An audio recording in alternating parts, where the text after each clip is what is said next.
You're good. Xfinity. All right, everybody, welcome back to Cyberpunk Red. My name is Bo. We're going to have a great game tonight. We're getting started a little late, but that's fine. This is Chapter 8. We have with us tonight for the first time Ghost playing Tech, known as Rex Riker, reprising their roles as Duger. It's going to be Tech. Marcus Blazik, played by Cypher. Last but not least, we have Switch, played by Slip. Too many S words. And if he decides to man up, maybe Walter Peck will join us and play Cuervo. But he's exhausted from digging holes. Digging holes. All right. Stop. Let's see here. Let's get a little bit of different music here.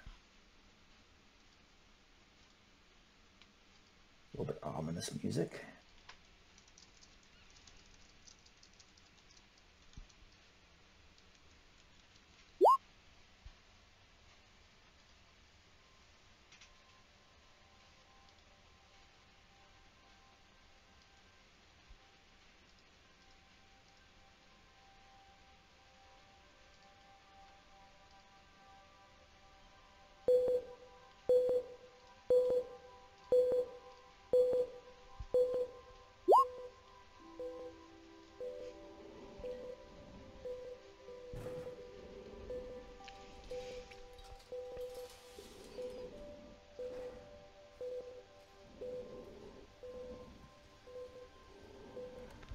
Okay, here we go. Into the hospital after Slip got killed in GTA.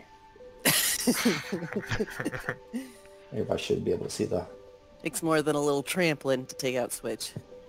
hospital line. There we go.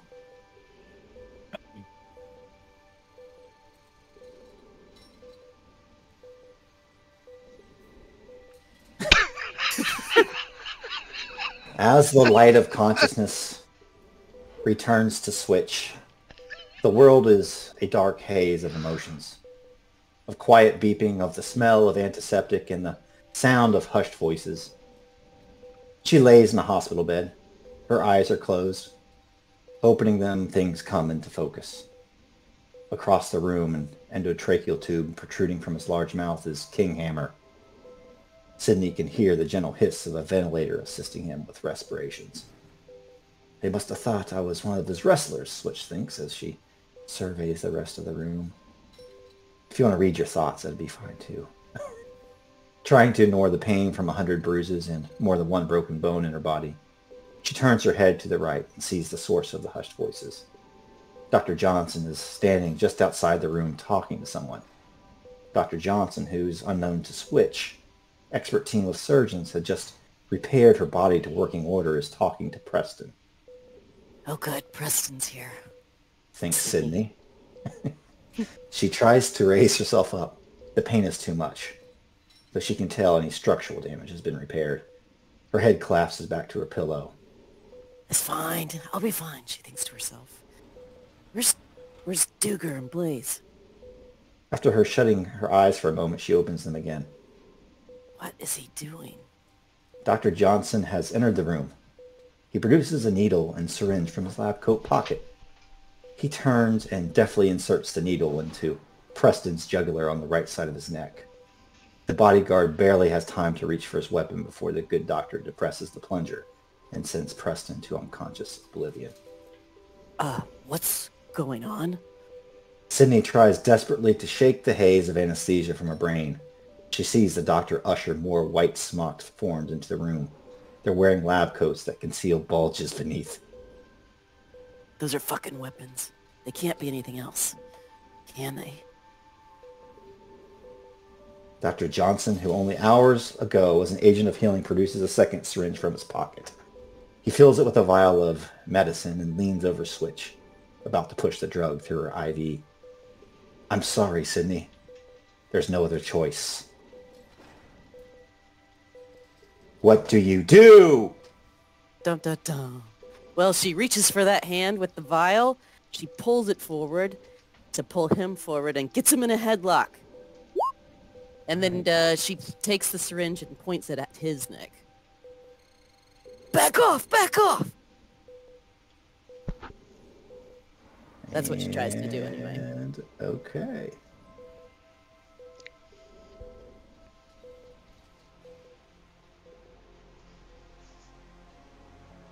She tries to get up out of bed. Her head's just full of fog. She's just sluggish. It's like her muscles that are usually just fine-tuned or not wanting to work. Dr. Johnson sees her kind of reaching for her. He starts to pull back from the vial and grabs the plunger and starts to push it faster when Switch suddenly just latches onto his left hand, grabs it. He tries to work it away with his right, pushing the plunger desperately, but Switch has kinked up the IV. The medicine's just not quite going in. Switch, either give me an endurance or a resist drugs and torture roll.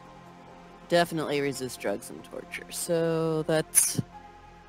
I don't know what that's under. I think it's under aware, perform body. Is it body? Body. Yeah, it's under body. Yeah, there we go. Oh, my no! gosh! Oh, No. Terrible roll. So you get it. So tell me what it looks like as you try to shake off the stuff, but Dr. Johnson, like, you have him in a grip, but he ushers over one of these other assassins and he starts to try to hold down your other arm. Hurry! Get me quick! She's waking up! She's waking up! Oh, she's trying to shake it off, but it all feels so dreamlike. She keeps flashing back to the arena, and what's going on now is keeps getting mixed up in her mind with her her match with Bulk Rogan. So her eyelids kind of flutter, and her eyelids are kind of rolling back in her head, and she's like, "Oh no, you don't, Bulk!" And she reaches again for Doc Johnson. Same thing. Okay. You're going to just have a normal. If you fail this one, remember you have luck. This is going to go into normal initiative. Okay, so what do I do with luck? It's just a bonus if you want to add it on. Oh like yeah, I'm definitely. going to add it. You can expend certain amounts, like whatever your luck maximum is. Do I decide that before? Yeah. Yes. Okay. I think this is a good time to use luck. Let me see how much I have. I think I have 3 or 4. 6. And I got 6. Your hit point should be at max. Yeah. I'm not gonna be that mean. Okay, cool. 3. I'm gonna spend 3? 3 luck.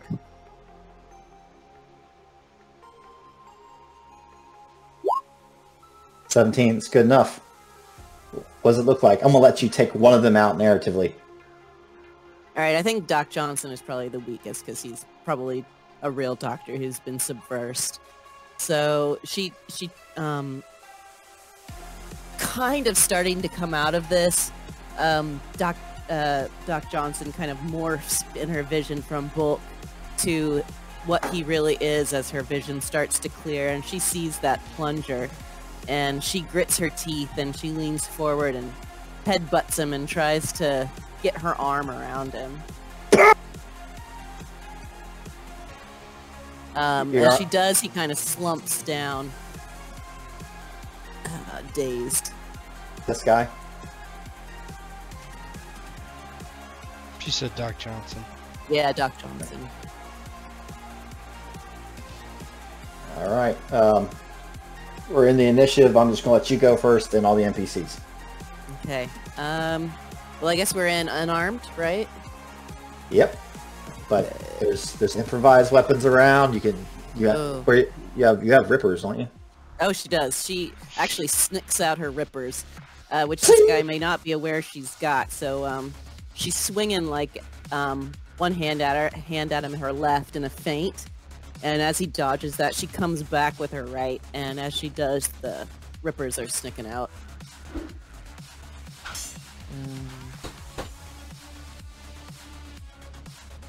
Where's that? Okay. Sorry, I'm gonna have to go to my sheet. The best way for all you guys is just to manually make your own macros based off of your sheet. If you don't know how to do it, I can quickly do it for you. Second. Here we go. Oh man! It's still probably a hit though. 14.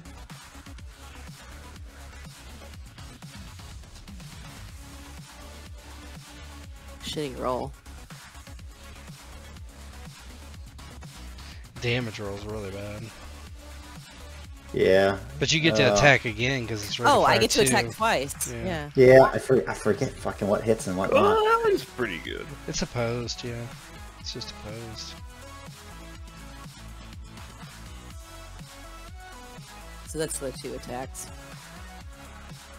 4 and 10. Well, the results are 14 and 18. The damage is 4 and 10. Right. Isn't it an opposed roll? I don't fucking know. If he can try to evade, if he's got. No, evasion. it's not high. It's not high enough. Well, no, that's only for That's only for ranged. That's for ranged. Melee, I'm almost sure is opposed. Oh yeah, I think you're right. I think it probably is, but we haven't done much of it. Hold on.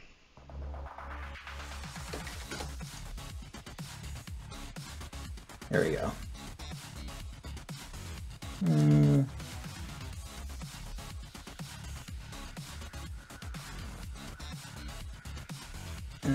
170. They attack Rico, blah blah blah.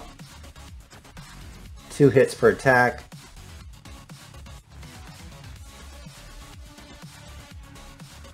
It's Dex plus evasion. So it's just like a straight DC. Yeah. No, it's Dex plus. Dex Well, plus evasion. He rolls it. yeah. Plus a D10. Yeah. Yeah.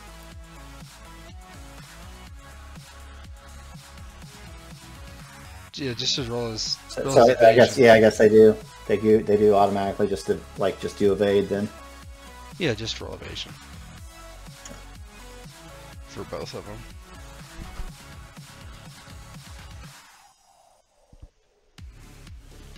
All right, here's the first one.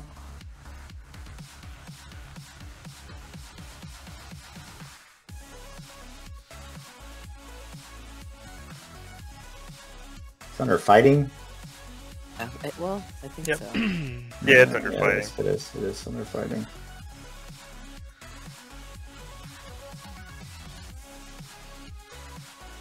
There we go. All right, here's the first one. That hits. Well, so that's 4. That's that enough to hits. get. That's enough to kill him. All right, so yeah, she hits with her rippers, digs into his throat, but once she's got it good and snagged, she just tears it all the way across. Tries to do a kip up onto the bed. A kip? A kip up, you know, like Jumping from your back to your feet. Uh-huh. Nice. As you do that, the female, you hear a shing. as her own rippers come out, and she like runs towards you, and she says, "Get over here and help me with this bitch!" And she's gonna go after you. Melee. Oh my gosh! Whoa! Whoa! Okay, I'm gonna do my evade, but I don't know if I'm gonna beat that. All right. Maybe that's under body. 9 and 5 damage. It's evasion's evasions or fighting. Fighting, yeah. Fighting. There we go. Okay. Ugh, I'm rolling. First one hits, so 9 damage. All right. The bad rolls are out of the way. Hopefully. Allegedly. Roll one more. Does she get another? Yep, yeah, you get another one. Yeah, all melee weapons are rated fire too.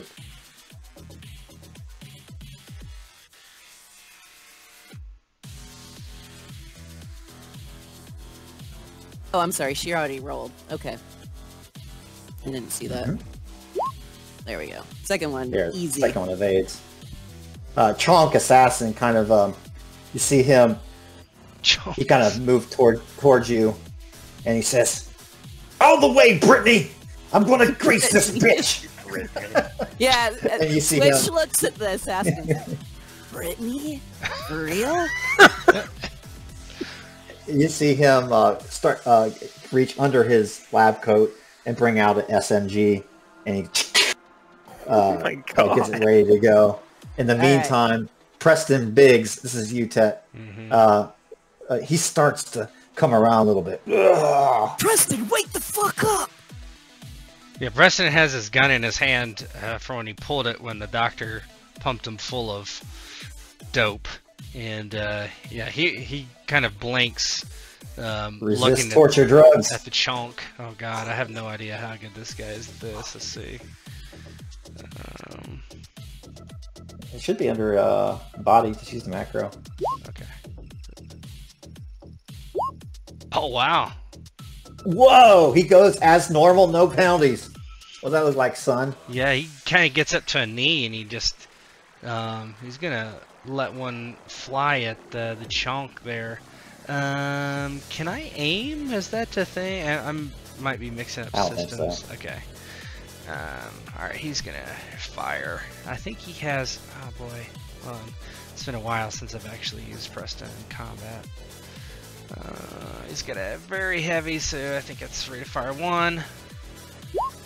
None of these people have armor either. 21 hits. Ooh, nice. 17 damage, yeah. 17. This guy has a little more. The chunky That's a boy crit has a little too. more. That's a crit. 2 6s. That's right? a crit? Is it 2 6s or 3 6s? It's a crit. It's 2.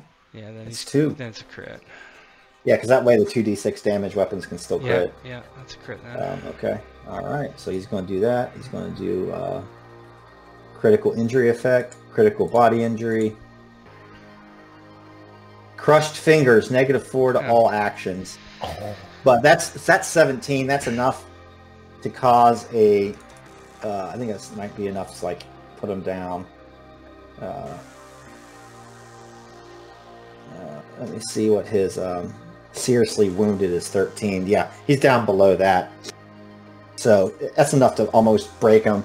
Tell me what it looks like as you shoot him and blow his hand off. Yeah, he's got his SMG pointed up at Switch, and Preston just kind of wakes up and gets to a knee just like quite suddenly, and just fires off a shot and shoots kind of where the grip of the SMG is and blows Chonk's hand off at the wrist. We're up to the top. Your turn. Brittany's on top of you with her rippers out, swiping away. Girl on girl action. Alright, I'm going for it. Get these rippers. 20 and Gotta do 17? those. That first one, fuck's sake. Yeah. I know, for real. Oh my That's goodness. the first one. Oh! Well, it's 2 take damage. 2 damage. What kind of fucking assassin are you, bitch? 14 total. No, she's bleeding bad. She's bleeding real bad. What does it look like? Yeah, she's just stabbing her in the gut, and then in the gut again. And she's, I guess the assassin's probably clutching at the wound. Her ripper's out, swerving a little bit back and forth as starts to lose blood and the pain's kicking in. Switch looks over at Preston and says, "Damn, I guess you aren't useless after all."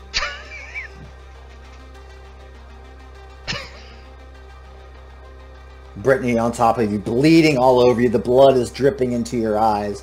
Your blonde hair is matted with ruby red as you notice, as you stab Brittany, you notice that her left eye is missing at this point, and she tries to just gouge you with the rippers, like right underneath your rib cage. This is gonna be the last thing I do. I'm gonna take you to hell with me.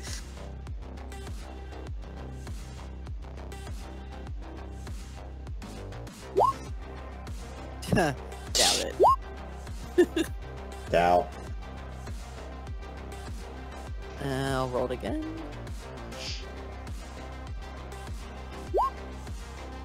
Miss.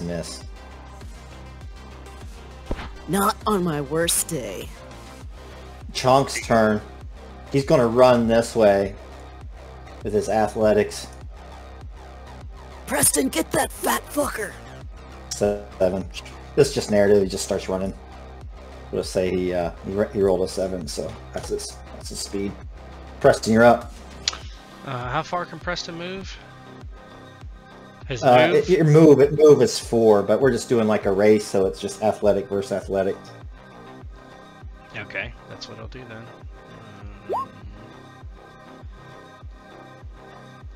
This isn't much of a foot race. Oh god. He That rolls a man. 17.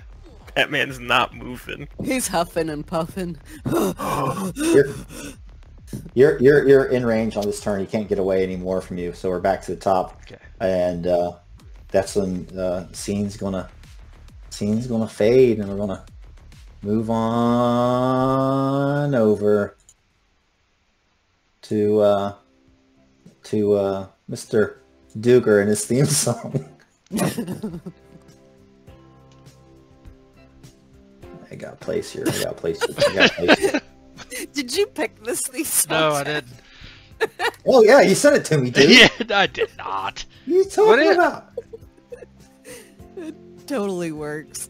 I wished. I don't see anything. Me neither.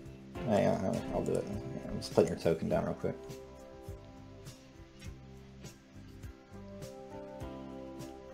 It's very Billy Joel. Should see it now. All right. There you go.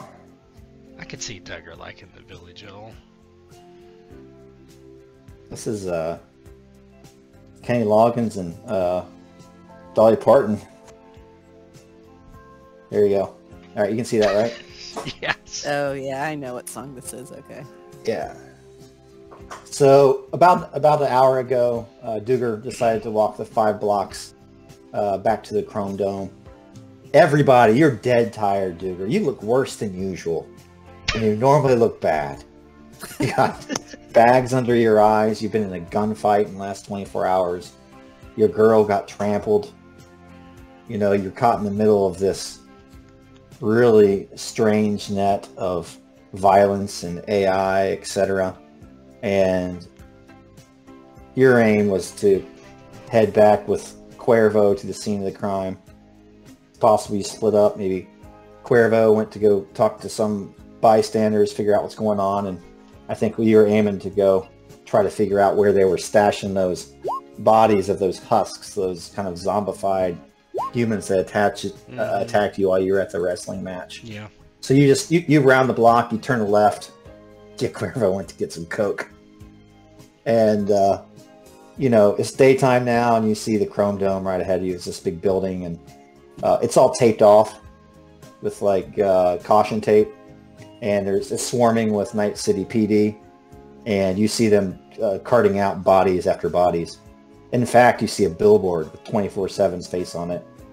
He's like, "Welcome to Fast Line Daytime. I'm 24/7 here with all the news the Scream Sheets won't tell you about. Last evening there was violence at the Chrome Dome. Apparently, zombified humans found it fit to cause mayhem. But first, let me tell you about an up-and-coming wrestler by the name of Spike." And then Switch's face pops up really big on the screen, and like with like a halo around it, like she's the new star, because this is what SW paid him to do, is promote Switch. So he's kind of pushing the violence of the event under the rug, and he'll return to it, no doubt. But 24/7 wants to give Sydney her time in the limelight. So take it away, Duger. Yeah, SW rounds the corner. He's got a cigar in his mouth. I'm down to 35 hit points. I'm still down there, or? Yeah, probably. If Okay. you didn't go to the hospital. Yeah, he did. Well, I mean, not for any time. So he's kind of limping about. He was wearing his business casual the other day. He's got a blood stain on it. He's pissed about that. He's thinking about the laundry that he's going to have to do when he gets home.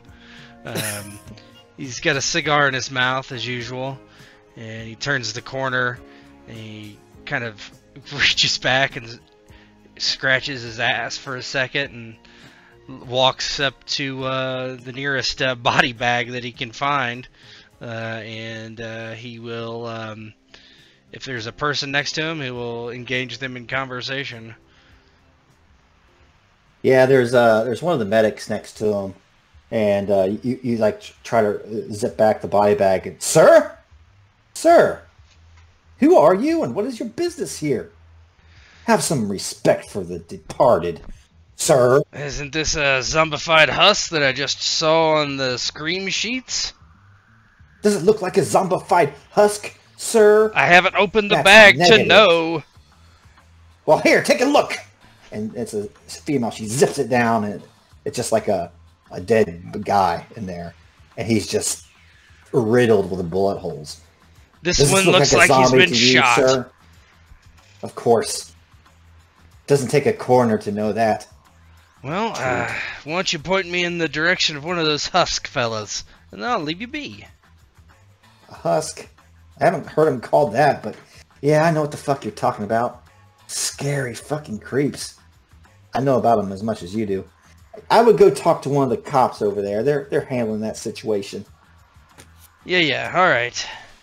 Just walk off. He ashes on the dead body's body bag before he... Or I guess it wouldn't have ash. It's an electronic cigar. But if he did, he would ash on it. He walks over towards one of the cops and kind of waves him down. Hey there, fella. Got a question. Sergeant Peabody, he says. How can I help you, citizen? Yeah, I'm here on the orders of Militech Corporation. Need to talk to you about these creatures. These, well, men that look like they're not men. You know what I mean? Yeah, he's looking at you, and he's got that look of, the guy from Office Space with the coffee about the TPS reports. Yeah. Okay. Yeah. Okay. Militech, I see. Militech and NCPD ain't been on the best terms lately. Takes a drink of his coffee. I haven't heard that anyway. You're not in the right circles like I am. I mean, I'm in all the circles. Oh yeah, I'm sure.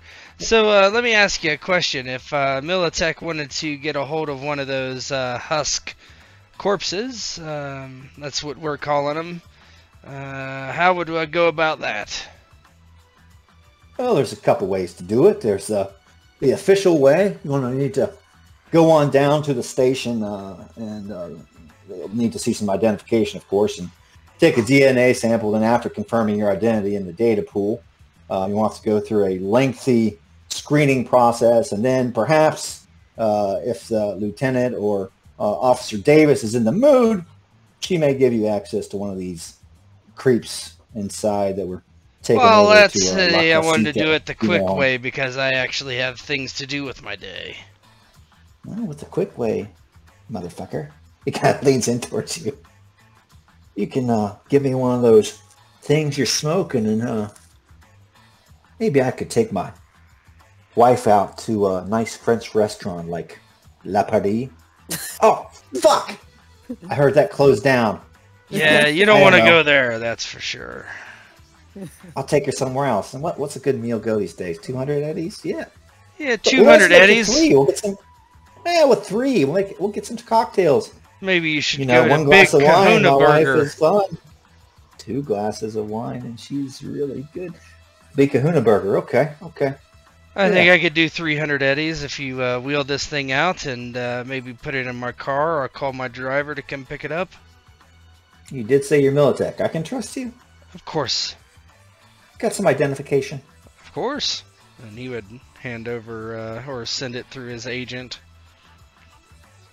S.W. Duger, Militech Corp, employee ID 556TK. Okay. And I'm going to debit you that money. Yeah, it's fine. Negative 300.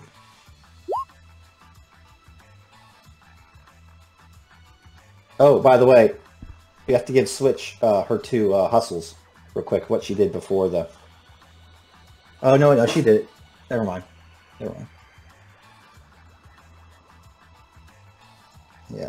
Yeah, I think she She failed. upgraded. I don't Yeah, remember. she did hers already. She wasn't in the last one, but the last one we didn't do that. Yeah. Okay. Yeah, so he goes, he points in that direction. He, you can see where, like, one of the paddy wagons is being loaded up with all these body bags.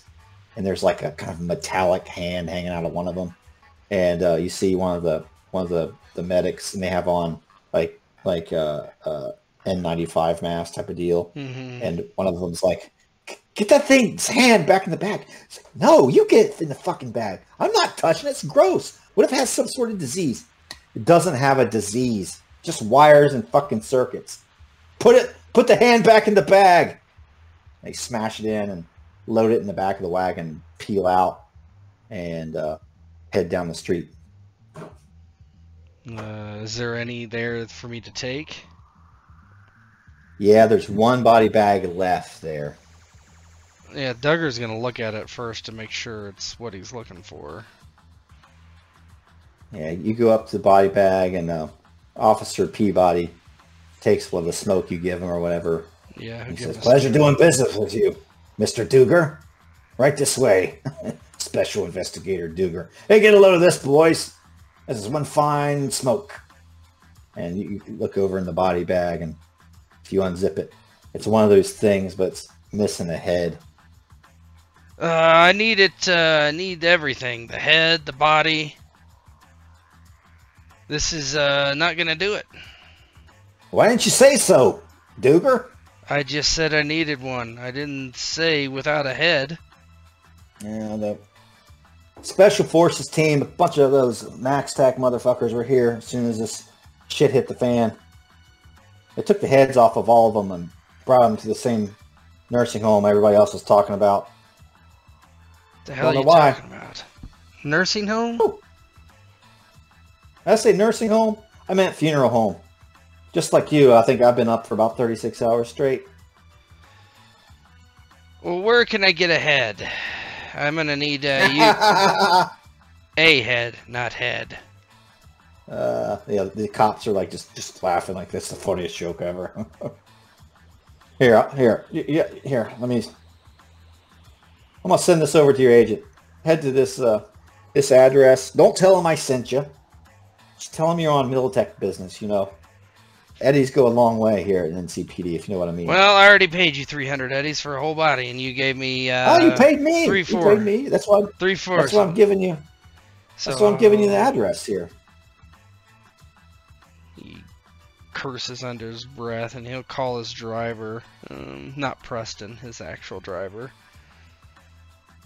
The driver pulls up. S.W. Duger, sir, can I be of service? Help me get this corpse in the trunk. What? Did I stutter? No. There's a sign on this car that says dead corpse storage. He waits for him to turn up, pop the trunk. He pops the trunk and walks around to help you with this thing and tries to get it in. Like one of the arms flops out again.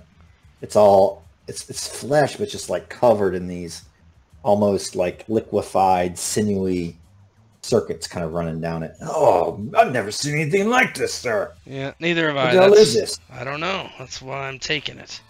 We got to get the head, though. This guy is an asshole. I'm talking about the cop. He says he'll as he's getting in the passenger seat, he will call up Marcus. And that is a good segue.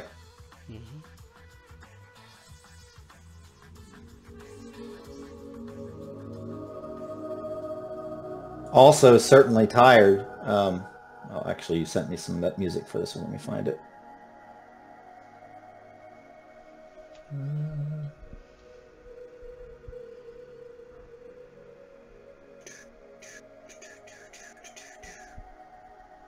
I think it was Cypher. Was it this one called Rain? No, was it Reet? Wait, I'll tell you. Oh, here it is. Here it is. Opinions. Opinions, yeah. That was it. That was it.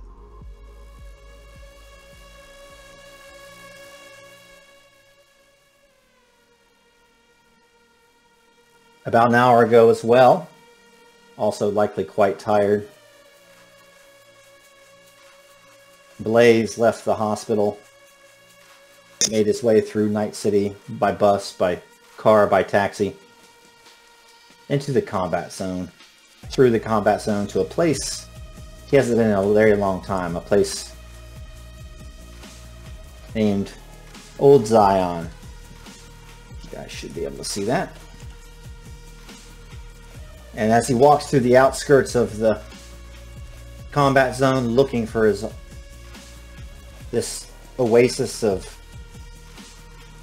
organic life and fellowship, I'll let you take it away there, Mr. Marcus. Sweet. Could you put the other one? The other image I sent you? Which one? The club? Or? Yeah, the club. Oh, yeah. There we go. Yeah, sweet. There we go.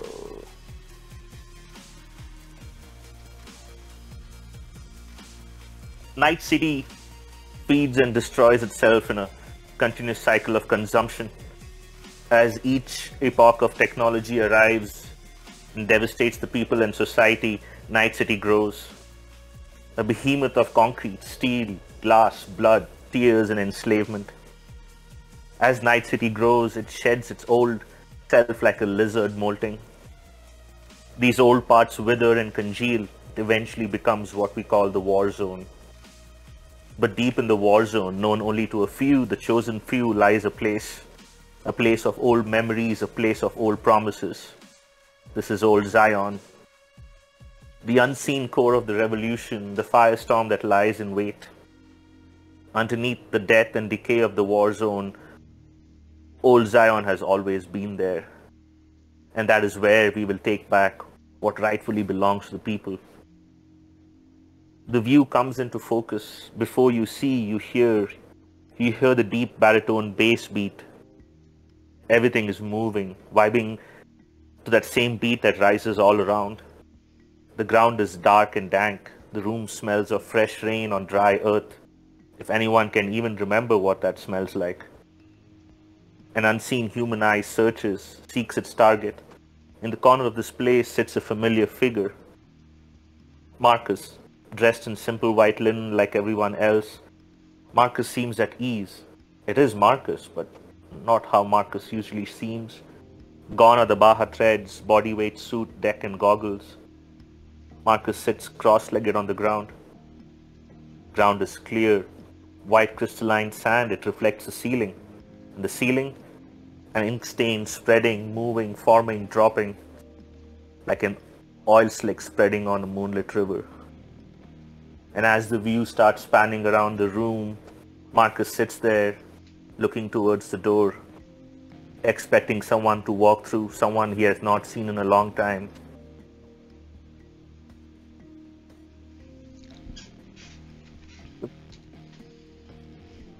You want Ghost to come in there?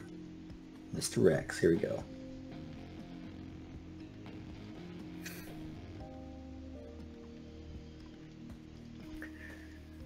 Yeah, and then as Marcus is looking towards the door, the one he's looking for comes through. Stryker walks into the room. A bit of daylight behind him quickly closes off as the door shuts. Marcus can still see his one bad eye, the red eye, as he stares through the darkness.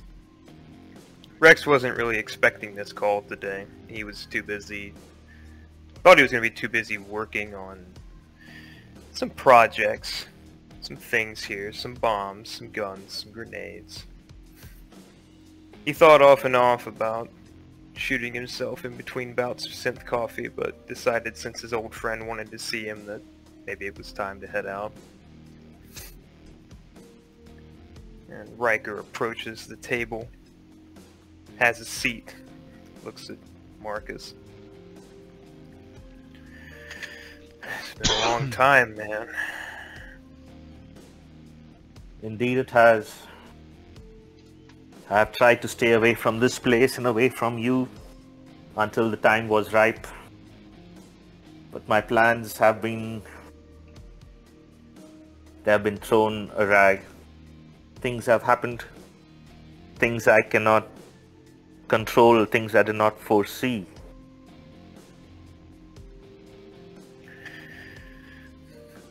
Alright. Well, in a minute you can tell me all about it, but first I want to make sure it's you. And that the nanomachines haven't taken you, so I'm going to ask you one question. Blazik, if that's who you are. What's my girlfriend's name? Marcus, you can see Rex, Marcus, he tightens up, he grips the table. Maru. God damn, it really is you. And Rex Stryker pounds the table, and he gets up and goes over and tries to give Marcus a hug. Brother, it's been too damn long, man. I thought they fucking got you, dude. They're always moving, man. You know how it is. I'm sorry I had to test you, man. I had to check. And he sits down. He's a lot more relaxed now. So what's been going on? Why the fucking smoke screen? Why are you out here? Why don't we see you around these parts anymore, you know? After what happened at the factory, what happened that night, they did find me. They did break me. I don't know why they let me go. And ever since, I've been trying to find my way back. Always looking over my shoulder, and I think for some time I had given them the slip. But yesterday, I was following the protocol, I was following the pattern on the bus to bus. Never on the same transport, never on the same number, never on the same line, yet they found me. I was looking at a screen, and yet through the screen they spoke to me. That's how they get you, man. Subliminal.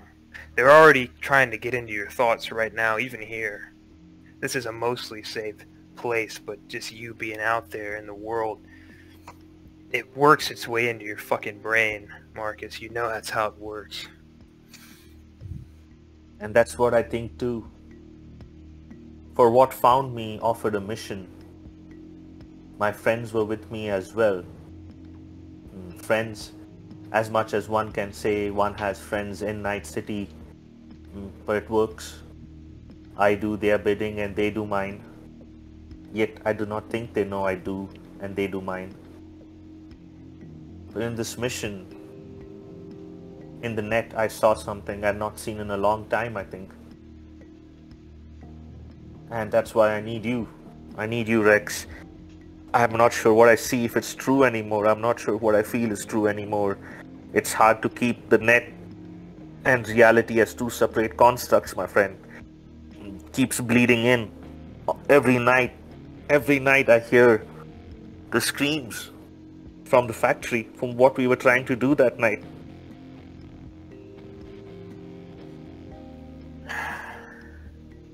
I still think about it all the time. Lucky for us to get out of there, you know. Me, you, Maru, but don't worry about all that shit, man. We're all gonna be good. What do you need me to do? What can I help you with? Two things. Disconnected events, I'm not sure, but they seem connected. One, it's not exactly what I was searching for, but it's close enough. A fully replayed terrible construct that seems like an AI, behaves like an AI, but has emotions and intelligence like a human. Complete cerebral copy of a hacker. It now sits in a server farm deep in the war zone, away from prying eyes. It is stable, but the tech it uses, the tech that it's layered on, is beyond my understanding. That's one. And I'm not yet sure if it's a weapon, an ally, a threat, if we can use it or if it's going to use us. And on the other, you might have seen it on the news. The Chrome Dome going up in flames. Talk of humans but not humans. I think I saw what controlled it, but I dare not approach. I need power-ups, Rex. This is not like what we have seen before. Something is loose. Someone's creation is loose. Fucking Corpo's playing God. Maybe they're reaping the whirlwind now. Yeah, okay. We can do power-ups. We can make some changes. We can do some alterations. We can figure out what the fuck's going on. You wanna come back to my place, man? Or... Yes. Let's do that. But speaking of corpos, there's one I'm connected with. You will have to be careful around him. Do not raise his suspicions. We are just refuse floating atop the stream that is the war zone. Nothing more, nothing less. Alright. What's this fuck's name then? SW.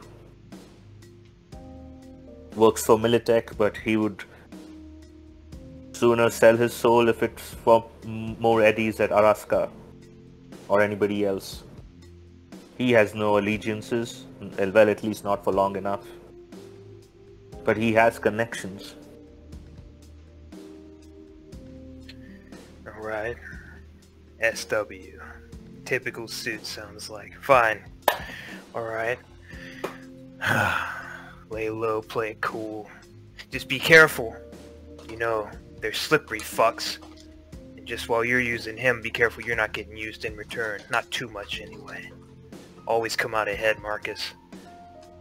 They don't deserve to fuck you over. They've already fucked us enough. Yes, always come out ahead. Let's go to your place. I'll show you the schematics of what I have so far and you can review the footage from the Chrome Dome. Sounds good to me, man. I got new synth coffee too, and he starts getting up and drinking this shit like crazy. It's fucking 10% real. You know how fucking hard that was to find? You want some? Not yet. Alright. He gets up. As they walk out of the door, Marcus's compad starts ringing and he looks at it, sees SW, points it to Rex, raises a finger and answers the compad. Please hold for SW Duggar. Please hold for SW Duggar. It's your hold music. Yeah, you're just on hold immediately. After a few moments, Duggar comes on the line. Oh, Marcus, thanks for holding, big fella. Oh yes, no problem at all. I was on my way back, trying to find my friend. Okay, yeah. Hey, I got one of those things. One of those borged out weird things that did the killing, except the head. I'm gonna go try to get a head, at this address. But where do you want me to ship this thing? You want me to take it to the war zone? Yes, ship it to this address. And the address will be that person, the person who was stealing phones at the La Paris. Yeah, send it to her. Send it to her house. Why? And then from there, Why her house? Because from there I will find ways to transport it to the warehouse where we have the Why don't I construct. just take it directly to the warehouse? Are you alone? Are you by yourself? What if you're followed? Are you kidding? No one follows me. They know better. And Marcus on the other end, like just the camera, like he'll be like, rolling his eyes and just shaking his head. Okay, listen. I'm going to send you a set of instructions. Follow those buses. Do not deviate. I'm not Follow following the buses bus. all day, Marcus. If you want to ride the bus with a dead thing, then fine. Or I'm going to just drive this, or I'm going to have my driver drive it, actually, and drop it off while I go to the Gentleman's Delight. I don't got time for this. Yeah, then give the instructions to your driver. Fine, I don't care about that. Alright, we'll go get the head, and then I will have him follow your dumb instructions, and then I will go check on Sydney, then I will go to the Gentleman's Delight while she's unconscious. Is that fine? Okay. Then you will get the head, and I will see you at the Gentleman's Delight. You coming? No, not for what you think I'm coming for. I mean, to the Gentleman's Delight. Yes, I'll come to the Gentleman's Delight. Hell I think yeah. I've found someone. What do you mean? Like a love interest at the Gentleman's Delight? You're not falling in love with no. a stripper, are you? No, I'm not. No. I don't have time for highly discourage it. I see. I can hear experience talking. Okay, I will take your advice. No, I have found someone that can help us with the things that happened at the Chrome Dome. He's an old friend. Alright. What's I his can't name tell his so name on- I can do a little background check on him? No, you cannot do any of that sort. You will meet him in person. I do not trust the system. No names till I get you and see you in person. Fine. Is he coming to the Gentleman's Delight too? Yeah, I've warned him about the place and what to expect. Hell yeah. Alright, I'll see you at the Gentleman's Delight later. Yeah, Rex would have heard all of this because he's kind of like on semi-speakerphone, and Marcus like cuts the line and shakes his head. Yes, this is the corpo I was speaking about. What the fuck? Who the fuck is this guy? When one is made of so much money that one does not know what to do with it, that's when you get SW. Rex just like shakes his head. Are you sure you don't want some fucking coffee or something? Like that gave me a fucking headache. Just go let's just go. Let's go. Brother, you better carry a lot more of that coffee because this guy is a walking migraine. I made my own thermos, man. I'm good. Wake the fuck up, samurai. And with that, yeah, Marcus and Rex would start. I guess would head to his office first, and then to the Gentleman's Delight. Yes. Gotta pick up my things. And we go back to the fight scene that nobody knows about. All right, I want Switch and Preston to tell me how it's going. Describe it in great detail, like a scene out of the comic book. Go. Switch has got her literal claws into this female assassin, Brittany. And Brittany is sagging, losing blood fast, and she's got another eye on Preston, who's caught up with the assassin. And she says, "Quit fucking around, Preston! Take him out! We've got to get out of here!" And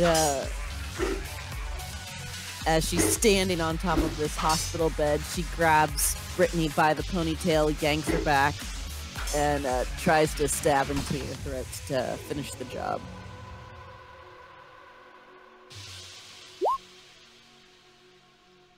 Make your roll.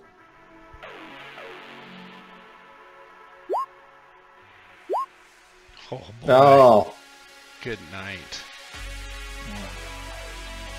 she's not going It's to dodge too both quick. of those. Oh man. Too quick. Quick jabs. Too quick. I don't even need to roll. All right, you're gonna kill her. What's it look like? Yeah.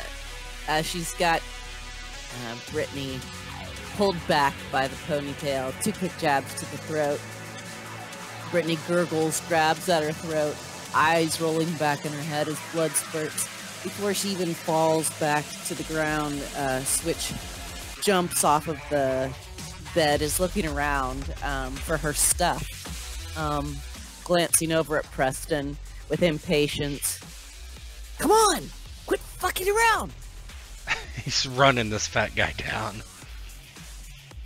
The fat guy like turns a corner, and you look to your right, Switch, and you see that Raj Oppenheimer is no longer there. Like, he's It's not here. gone. Like the tube has been ripped out of his throat, and like all the like IV shit's on the floor with a trail of blood heading this way. All right. Oh, she's like, "Oh God, they didn't get hammered, did they?" And she's definitely headed toward that trail of blood. The chonk assassin like rounds a corner, Preston like gaining on him, and then suddenly a guy in a like giant man in a hospital gown. You know what they look like? You know what an IV pole look like with pumps on them? Yeah. He has an IV pole full of pumps, and he just swings it. Crack! Cracks the chunk across the face. He falls into Preston. Falls into Preston's arm.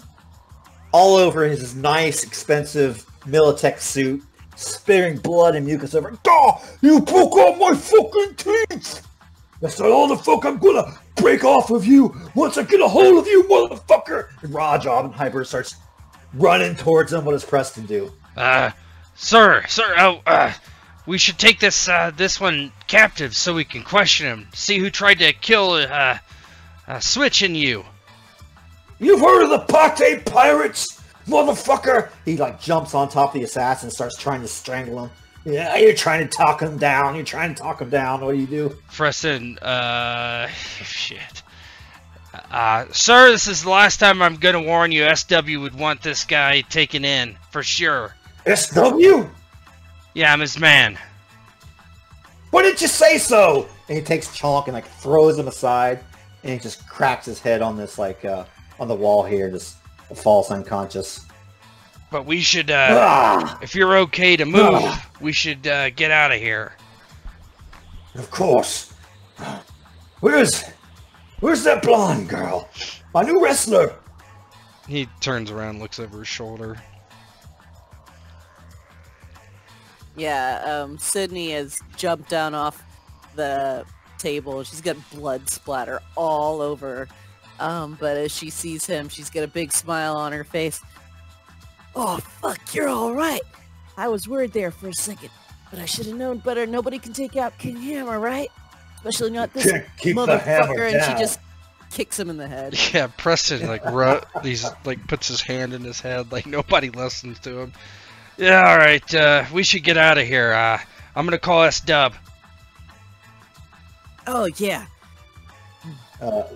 King Hammer kind of looks around and, "Hey, he's not used to asking for favors." "Can I You come wanna with?" come with us?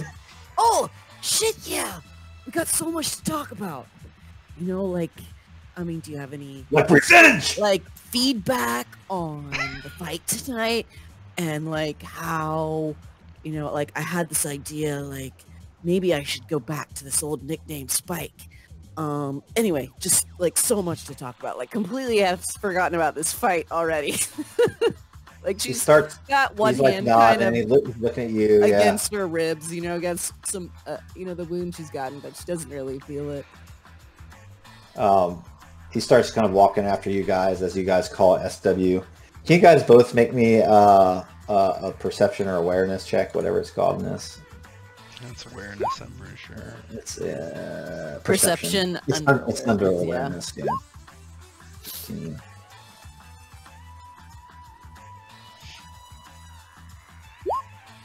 All right, switch. Also give me a technique, and then paramedic. Yeah. Okay, this will be good. Just her or me too? Oh, it's not that bad. Do you know what a Foley catheter is in real life? Yes. So, Oppenheimer has one in his dick. He has totally forgot about it. Yeah, yes. And it's trailing behind him. She's like, there's what? You're like dragging something. You want me to get that? No, god damn it! I'm sorry. I wanted to get that. How do I fucking he yanks on it and just doesn't come out? How the fuck do you get this thing out of my cock? I think you just relax. Take it out.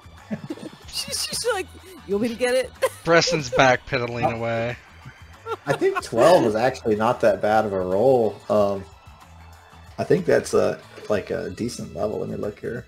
Resolving it's DV. She says, "Oh my gosh, oh, what's no. that?" And he looks That's over less his than every shoulder. day. Yeah, you rip it out. It really hurts him bad. It's not high enough. Oh shit! Oh, don't be a pussy. Come on. Be a pussy. It's not your cock he's ripping this thing out of. Don't worry, you can get him, Mr. Stud, Preston says as he makes a call. And Mr. Yeah, I'll talk to myself for a minute here. Preston just tells SW that that basically that shit's gone down at the hospital, and SW, of course, panics. He asks if Switch is okay. He says yes, and then if King Hammer is okay, he says yes, and then SW will have his driver go to the hospital instead of following the bus routes like Marcus has asked him to.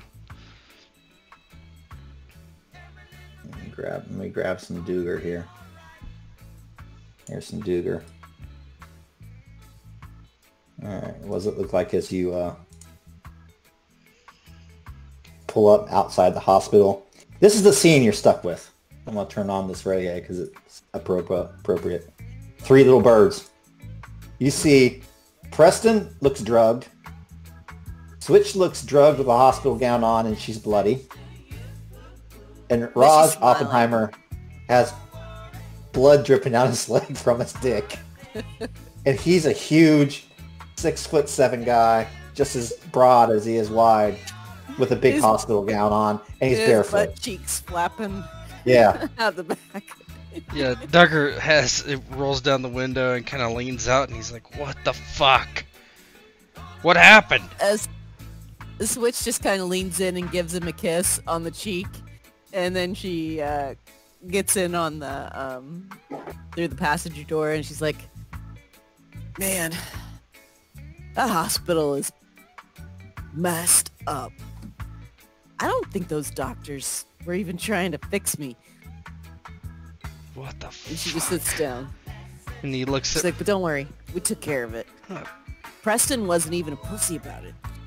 Good, I'm glad Preston's not a pussy. Except, you're gonna have to tell me what happened there, Preston. And Preston just nods, and he's like, "Okay, get yourself cleaned up, and then, I guess, go by my apartment and wait for further orders."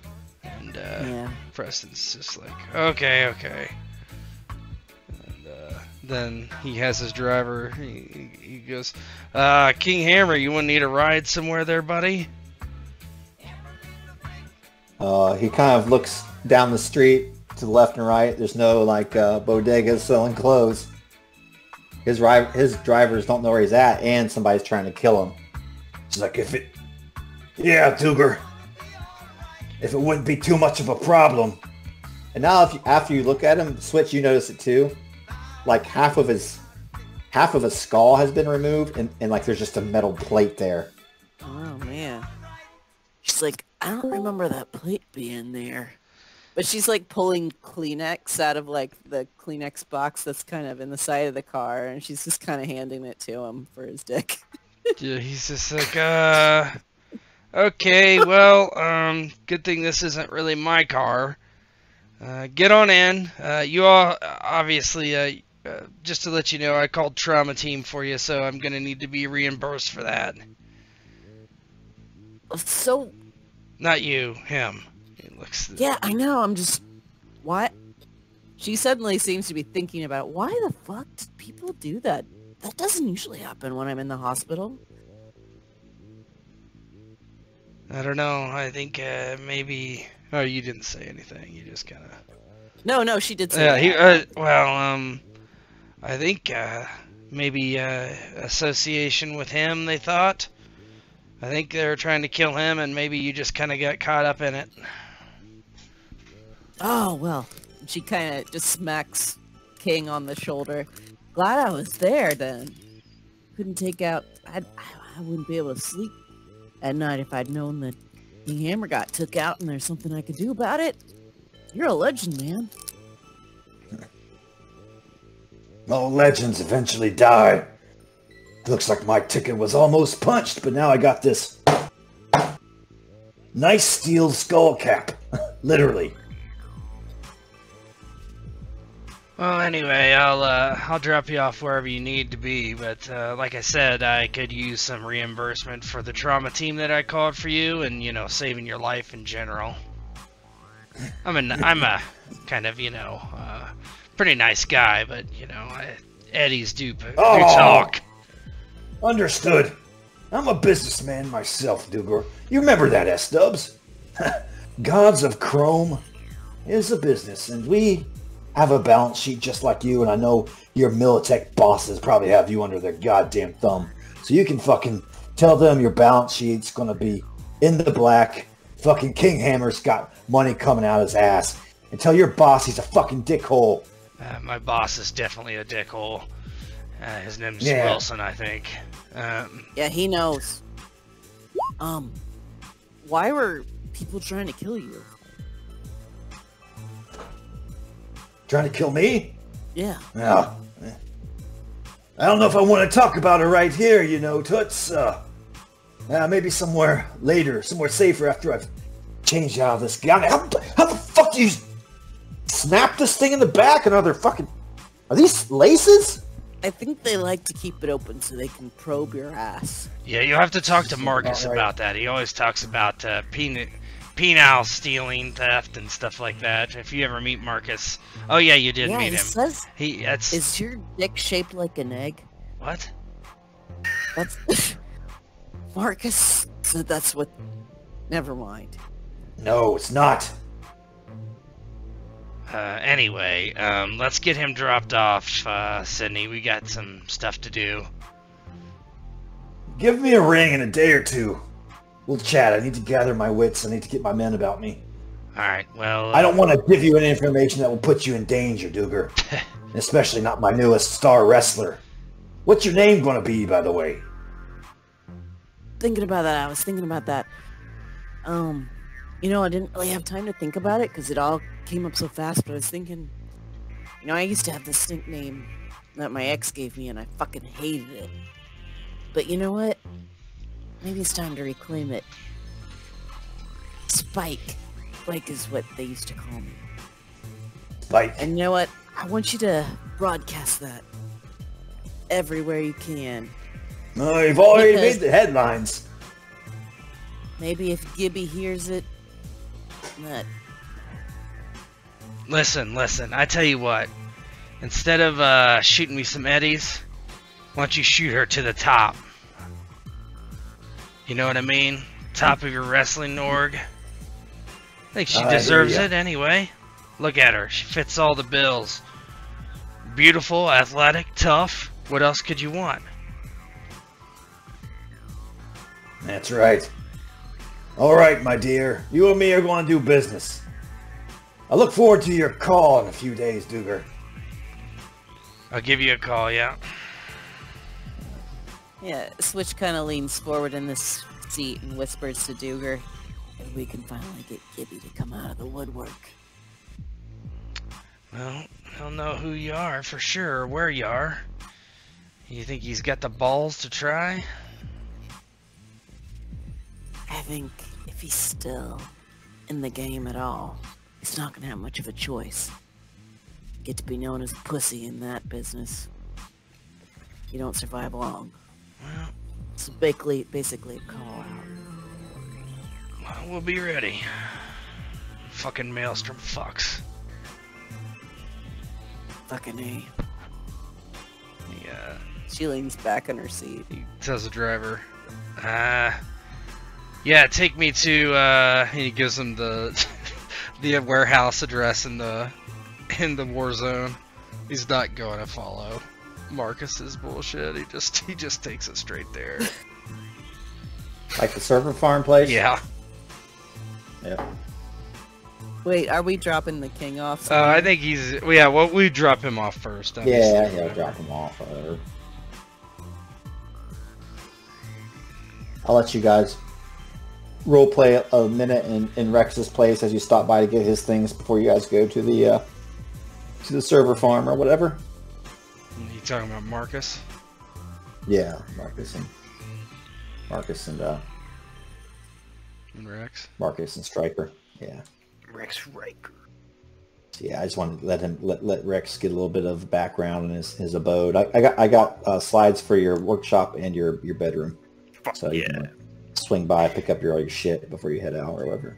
Yeah, Rex, this kind of barges into his shit shack. It's nothing special, but he barges in and trying to make yourself at home, Marcus, brother. Go ahead and have a seat. I just gotta grab some things, make myself some more coffee, get some coffee for the road. Hey, you sure you don't want any coffee? No, Rex, no, I need, no, I need to stay sharp. It fucking makes you sharp as a fucking razor, man, but alright, whatever, you know yourself best. Ugh. It's moving shit out of the way. It's like a hoarder's place. It looks quite like this as there's more shit on the tables. Just shit just kind of everywhere. Most of it is broken, doesn't work. Some things look very questionable.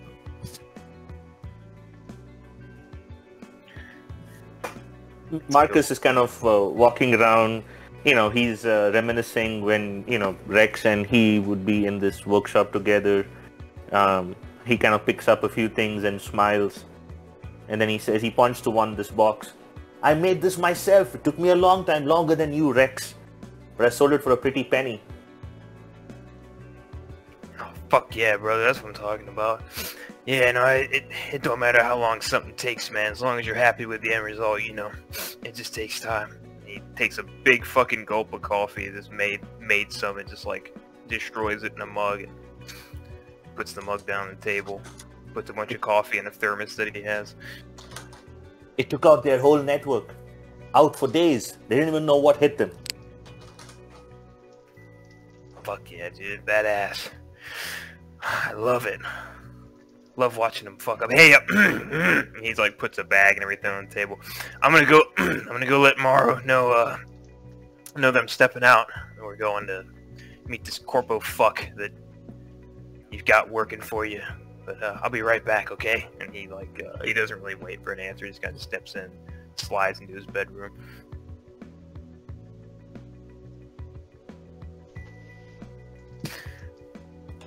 And he will just kind of stand there and like the scene pans over to where on his mattress there's just a body pillow with a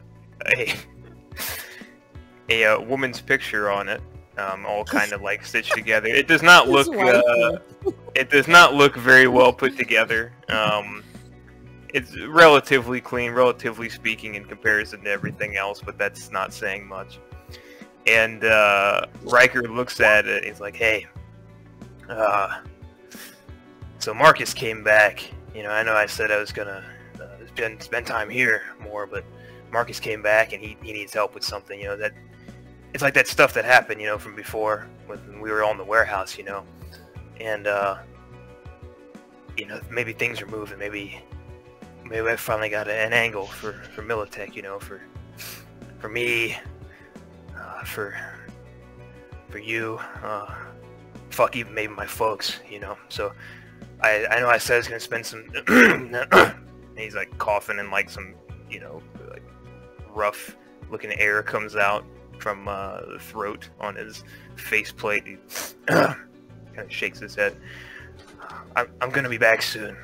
You know, we'll hang out. I'll tell you how it went, and yeah, you got my number if you need me. Be safe, Maru. And he like he kisses the top of the pillow, and then he grabs his shotgun and a bag of tools, and he slides back out to where Blazek is.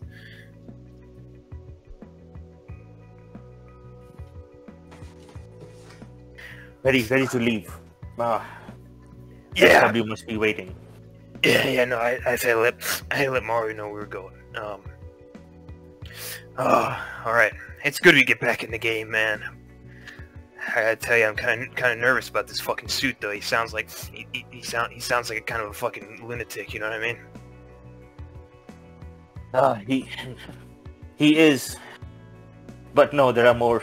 You will meet them one by one. But be careful.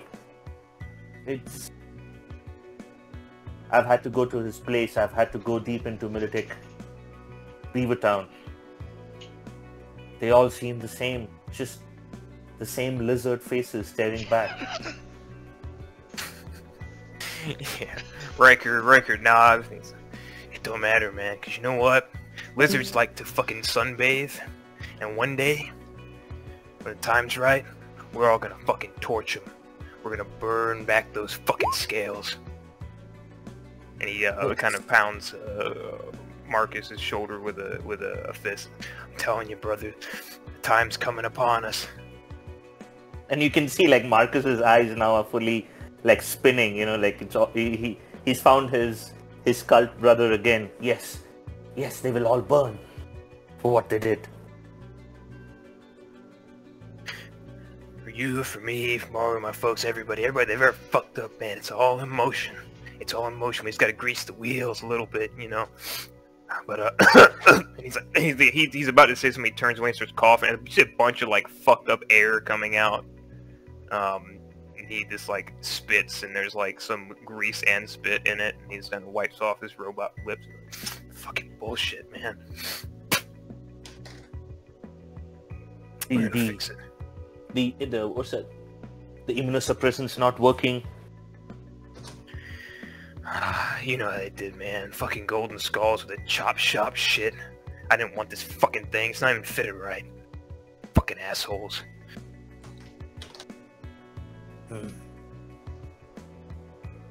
Fuck it, man. They'll pay too. Let's go meet this fucking guy. All right, and you know, Marcus kind of looks up. What's the bus schedule? Okay, we have this bus coming here in 10 minutes, and we're gonna catch the next one after that, and we're gonna be at the warehouse in a couple of hours. All the while, while they're on the bus, driving for 2 hours, SW is already there, being in real life old. Yeah, he would have went home, and so they could have changed and got their shit and stuff. But yeah, other than that, yeah, he'd be there way before you guys. We're gonna show up on a fucking bus. Yeah. Walk off. That's how Marcus rolls, man. He lives in you can't one. track the bus. Yeah, almost lives in one. He's got a couple roommates. Yeah. Fuck yeah. Tweedledee and Tweedledum. You can only stay at my place if you don't mind sleeping on the floor, man. Nah, Rex, nah. they might find me, but I don't want them to find you too.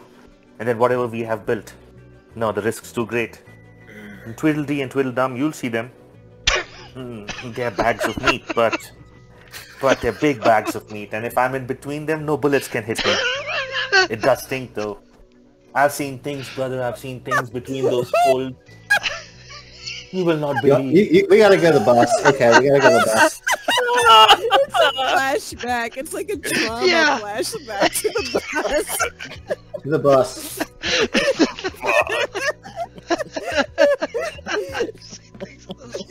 It's a night. Bus And the man. air conditioning on that bus is out. Yeah. You know, so There's the bus.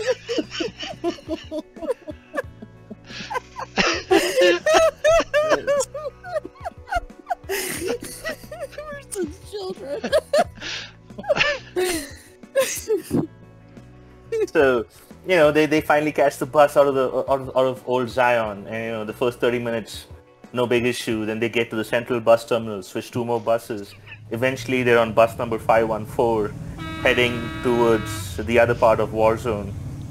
Rex is sitting on one seat, Marcus on the other. Marcus has told him not to be anywhere near him, not to seem that they're connected. Eventually, Rex sees 2 gigantic pieces of meat slobber over onto the bus. Marcus looks at him to the corner of his eye, nods towards them. Hey, Netrunner. Tweedledee! How been are a you while. doing? I'm doing fine. I've just been waiting. I feel kind of exposed. Your seats are warm. Who's your new friend? What new friend? There's no new friend. Is Rex not here? Rex is here, but not next to Marcus. Rex. There's no way Marcus would be having Rex sit next to him, right? Too exposed, Oh, man. okay. Yeah. So, eventually, like, Rex would see these 2 huge monstrosities. You know, they're like in tight, like, you know, size 75 apple bottom jeans and Oh fuck.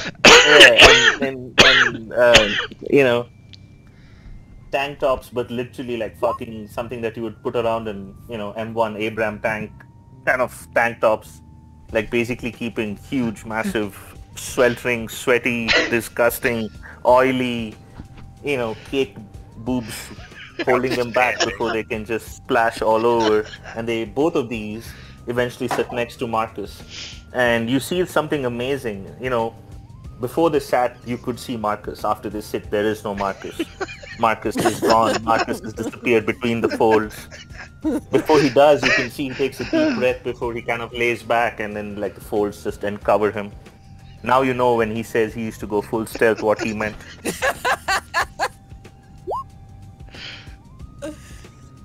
Yeah, I think Rex will like see that, and he's just kind of blinking, trying to piece all that together. He lights up a cigarette just out of sympathy, basically like, oh god. Eventually, Tweedledee, Tweedledum put on their brain dancers, and you know they kind of like doze off, drooling down. Marcus is, you know, in there, and that's the next 45 minutes of the bus drive. Eventually, they get to the part of town, and Marcus, you know, with great effort and sheer will, is able to push through the folds, pop out, like, you know, he's like completely like greased lightning. He pops out of those 2, Tweedledee and Tweedledum, and you know, as he pops out, he yanks the bus chain. The bus comes to a screeching halt. Marcus nods again, and Rex and Marcus pop out before anybody can see what's happened. And the bus leaves, and they are at the warehouse. As you get off the bus, you just hear the gods of Chromad. Are you ready for wrestling? Are you ready for mayhem? Then get ready to witness the most electrifying event in wrestling history. It's time for Monday Mayhem, presented by Gods of Chrome. Prepare to see Sandy Ravage, Allison Wonderhand, Proper Rogering, and That's what I'm talking about. step into the ring to prove once and for all who is master of their domain. Sponsored by Big Kahuna Burger, Gods of Chrome is dedicated to providing high-flying entertainment, but not for the whole family.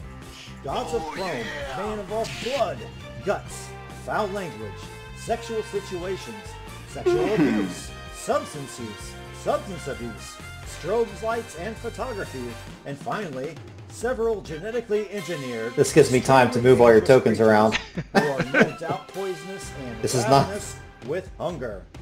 That's So what I'm are you talking waiting about. for? Call your friends, lie to your boss, and ditch work. Get your fat asses over to see Monday Mayhem, presented by Gods of Chrome.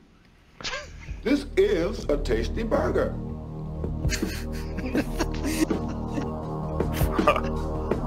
Fucking hell, man.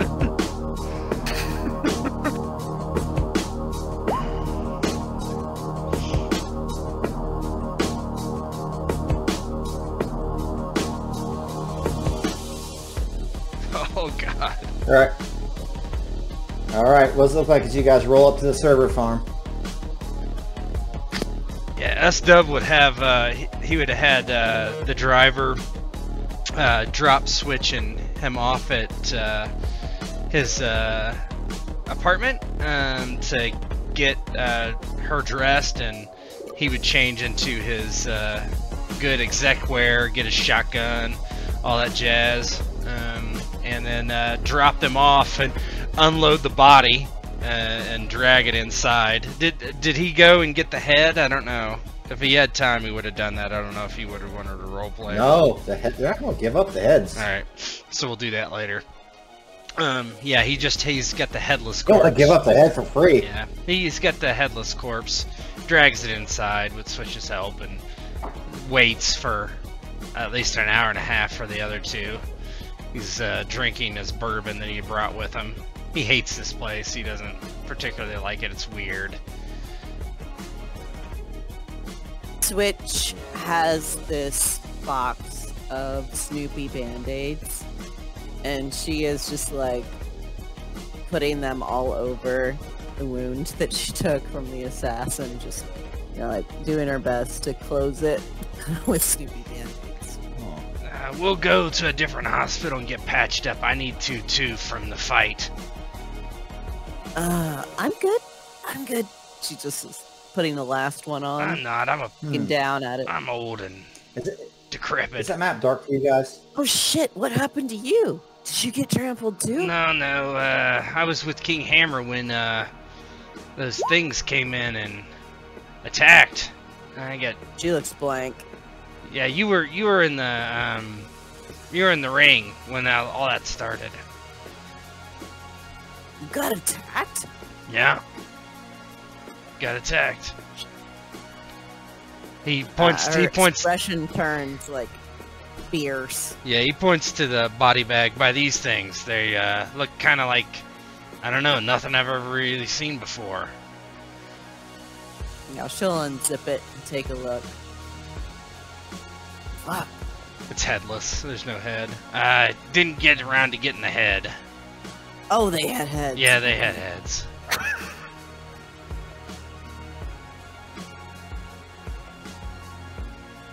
I think you guys, when you're on this page last at the server farm, remember how you cut the lights? I think Marcus hacked the lights, and that's why it was dark, so I had to turn them back on. That's why. Yeah. Eventually, you hear a bus kind of come to a stop. You don't see the bus, and it kind of takes off again. And 5 minutes later, around the corner comes a familiar figure, Marcus, with an unfamiliar person by his side, walking up to you guys. Yeah, we would be inside, right? Yeah. So Marcus gets to the gate, punches in the code. Rex. So this place, this is where we tracked a guy called Fat Willie, a hacker well known a few years ago. I don't know who he was, but his girlfriend, ex-girlfriend, another hacker called Alpha 217, she turned out to be actually a fully reconstructed brain dance for an AI at the same time. The gangers had a hear and they were making copies. We were able to stop them. We gave one copy back to Fat Willie to get paid, but the original and the other copies are here in the farm. I need you to understand this tech for me. I can understand the software, but not the hardware that's running this place, and how something like that can exist. The amount of computing power you need for something like that mind boggles. I mean, that's some fucking next level shit. That's definitely some shit that ain't street level. How deep can I get in this? I mean, can I get like deep in the guts, or am I kind of surface level checking this shit? Like, what's the deal? What's the Full access, brother, full access. We have this whole place to yeah. ourselves. Alright, man. Yeah, fuck yeah. I will, yeah, I guess we gotta do the fucking meet and greet, huh? And then I'll get elbow deep in this motherfucker. Yes. And with that, Marcus kind of opens, the door, walks in, and he sees SW and Switch. As soon as he walks in, Rex, you would see like Marcus's persona change. Like the way he talks to you is now very different from the way he behaves. And he sees SW and Switch, and he starts waving at Switch, and kind of runs over to them. Yeah, Switch is very tall. She's about 6 feet tall, and she's probably still dressed. Well, no, they stopped at the house, so she's dressed in her traditional black, tight black, plain, up and down, top and bottom, but hair and a pulled back, low ponytail. But she runs up, as intimidating as she seems. She's got this, carrying this duffel bag that's obviously full of weapons. She drops it on the ground, runs over to Marcus with a wide, just open grin on her face, and she picks him up, arms around the waist, and swings him around. And she says, "Did you see me? Did you see me?" Yes. Right until we got our asses kicked. And he kind of looks over to SW. They came from everywhere, but your fight. What did you call that final move where you just launched yourself into his face?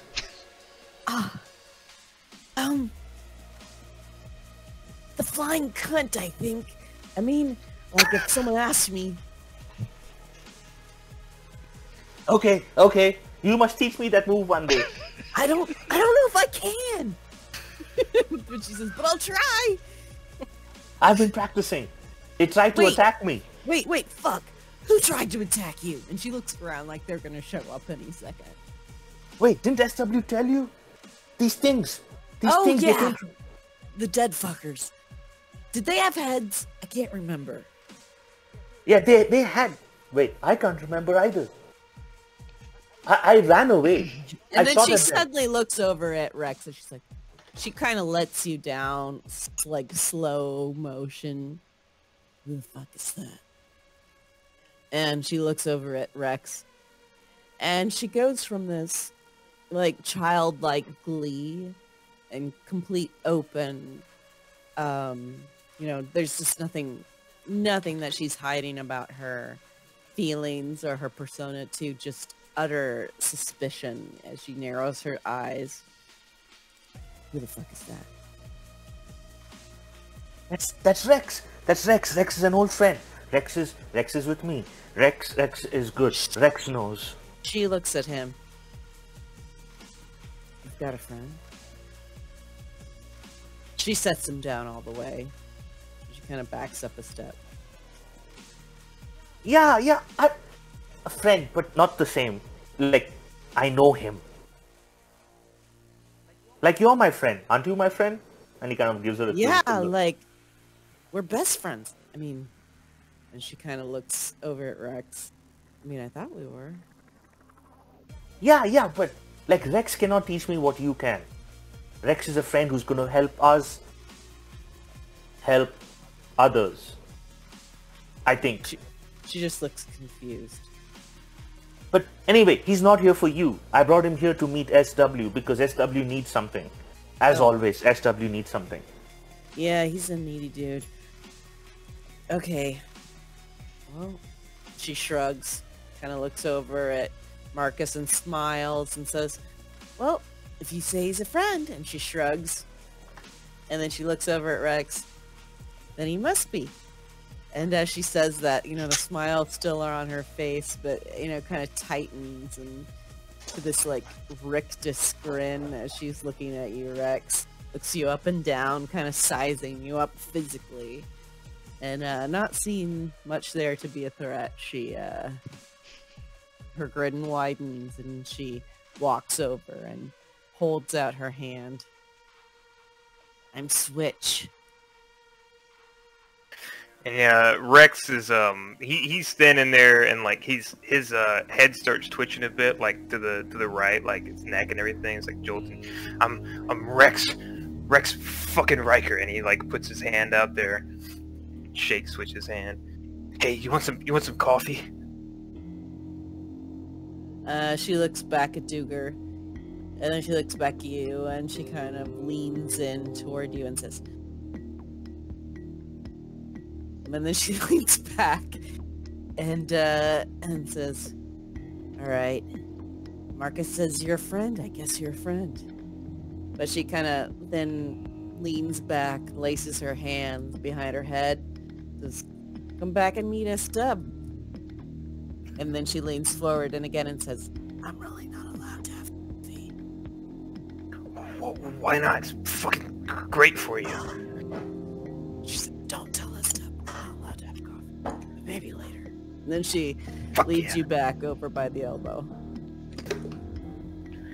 Yeah, he's carrying his bag, and Marcus, the twitch is not normally something he does, so I think Rex is maybe taking some cues from him. And Marcus like kind of walks up to, see, I told you I'd bring my friend. This is Rex, the best tech I know. But not your best friend, right? No. There's only one best friend. She looks and she's over a at Rex. wrestler. Her eyes are narrowed.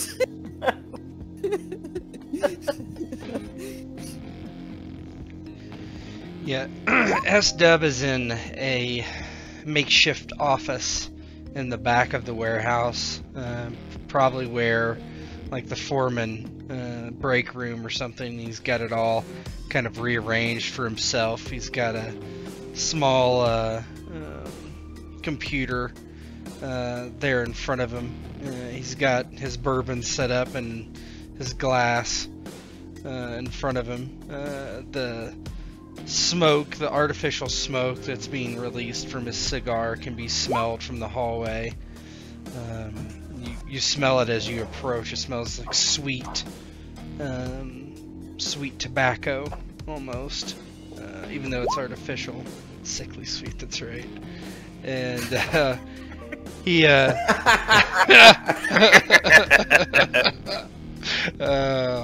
he looks up as he hears the footsteps and kind of leans back in his chair.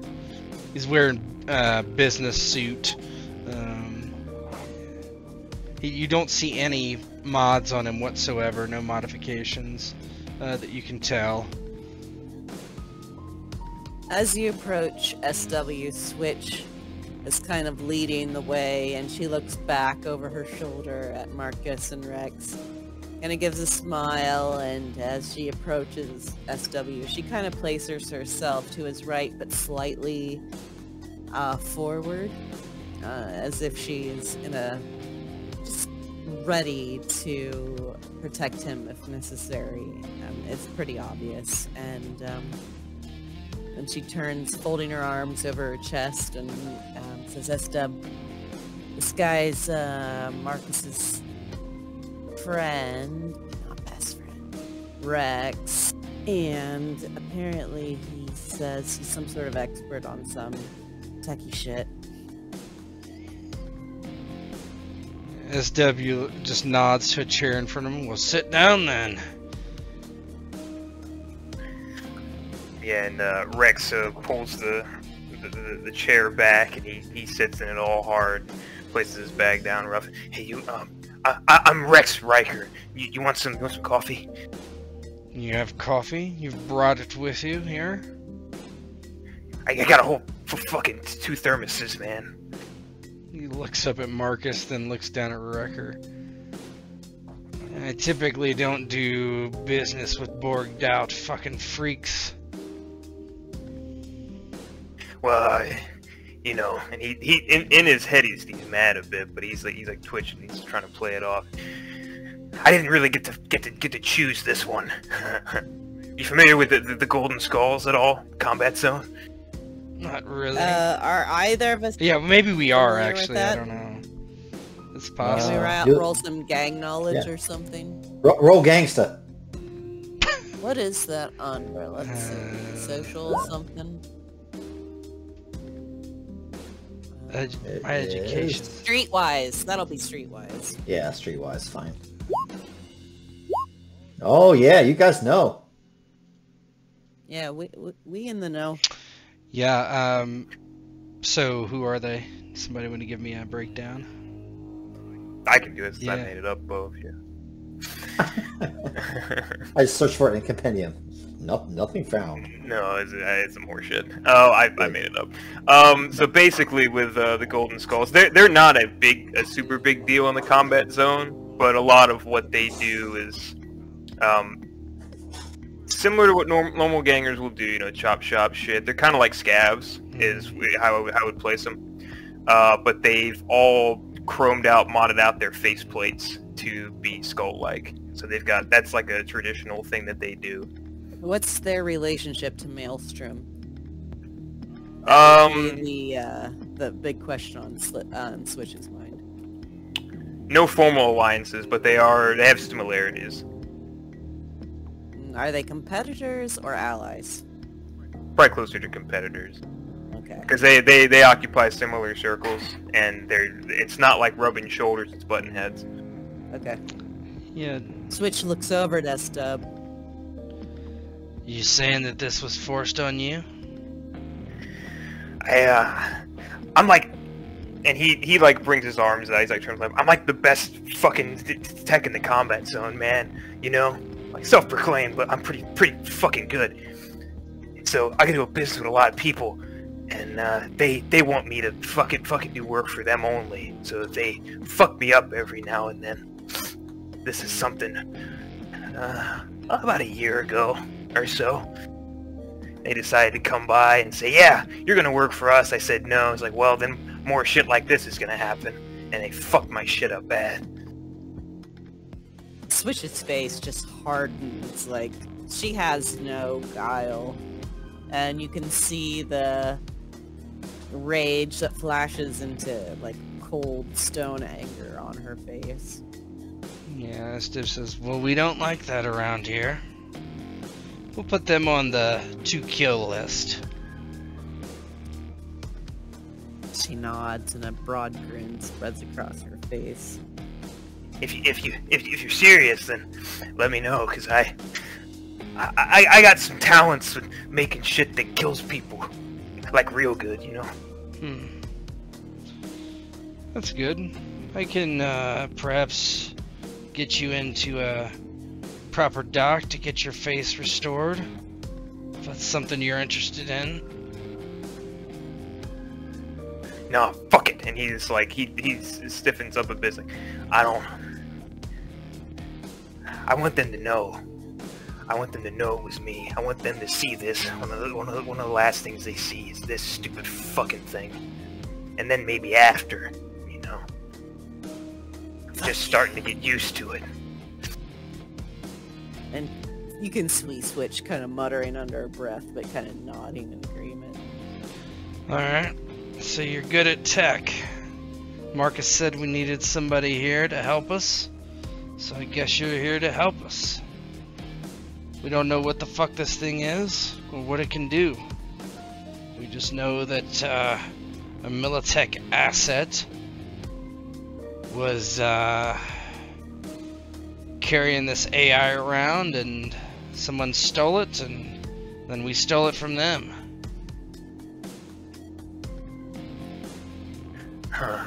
Okay, so I can...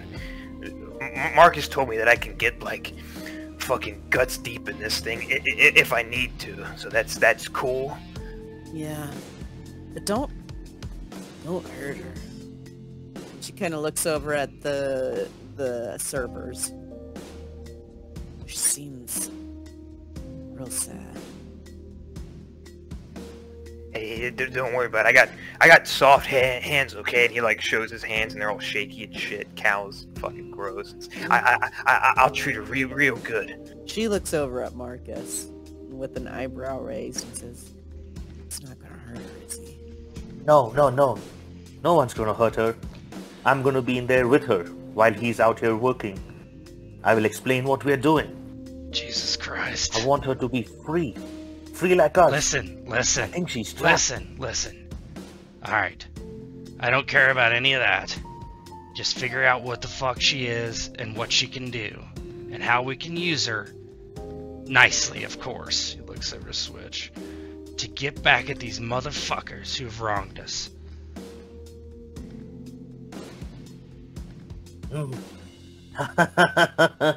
See? Now SW, now you're getting it. They're the people who wrong us. That's why I'm here. That's why Rex is here. We're gonna find all of them and kill them all.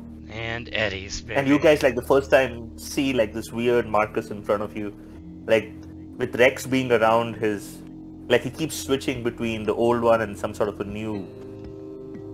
Yeah. But SW, what about the body? Do you want to do the body or do you want to do the servers? What? Well, I think the servers aren't going anywhere. The body's over there. He just kind of waves, and there you see a body bag. Couldn't get the head. I'm gonna have to. Oh yeah. Gonna have to reach out to try to get that.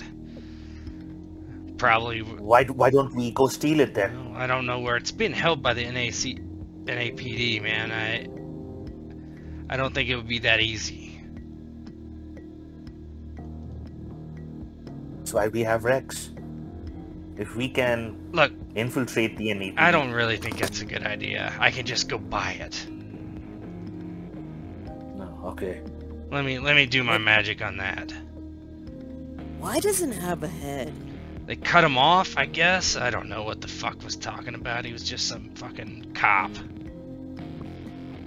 I don't understand any of this. So, these guys were sent to kill King Hammer? I guess. I don't know. No. It's more than that.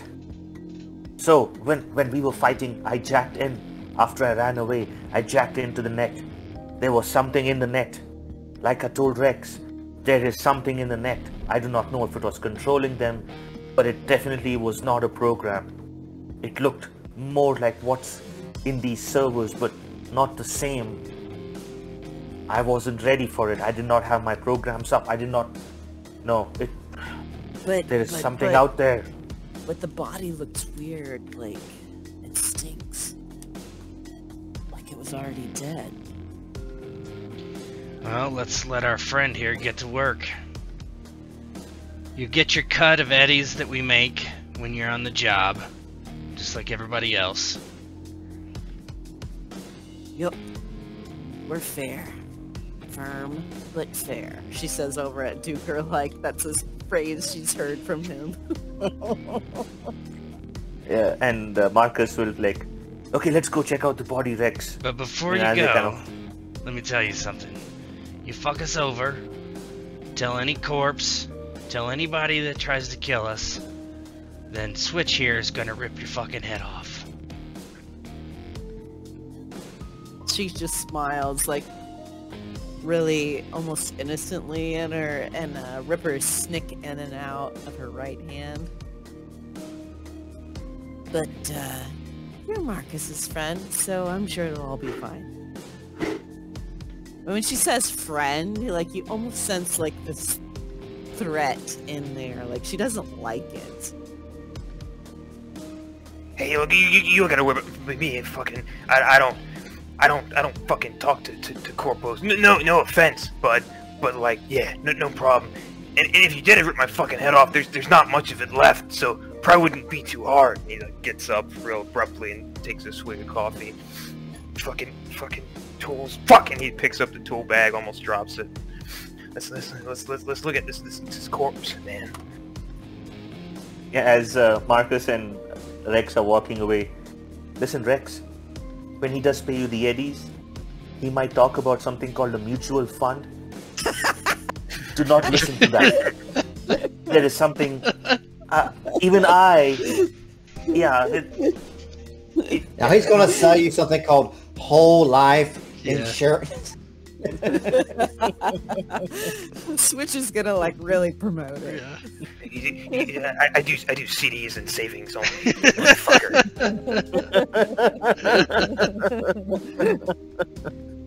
So as Rex and Marcus make their way over to the body bag, wherein lies a twisted hunk of flesh and metal, more machine than man, the camera pans out over the rest of the warehouse as all the cameras ever so slowly and ever so slightly angle their cameras towards Rex Stryker, the newbie of the group that nevertheless represents hope, an ability to work with hardware, whereas Mr. Marcus Blazik, of course, has his way in cyberspace with the software and, you know, dealing with the monies. Mr. Duger, and last but not least, the cameras follow Miss Sydney, aka Switch, as she watches Rex and Marcus get to work. Yep. And as that happens, kind of all the screens around the warehouse kind of show a similar face as the camera fades, unless Switch has something to say. No, she just watches Rex and Marcus with their heads together, an unmistakable look of jealousy and ownership almost on her face as she's watching Riker work. That's what I'm talking about. Nice.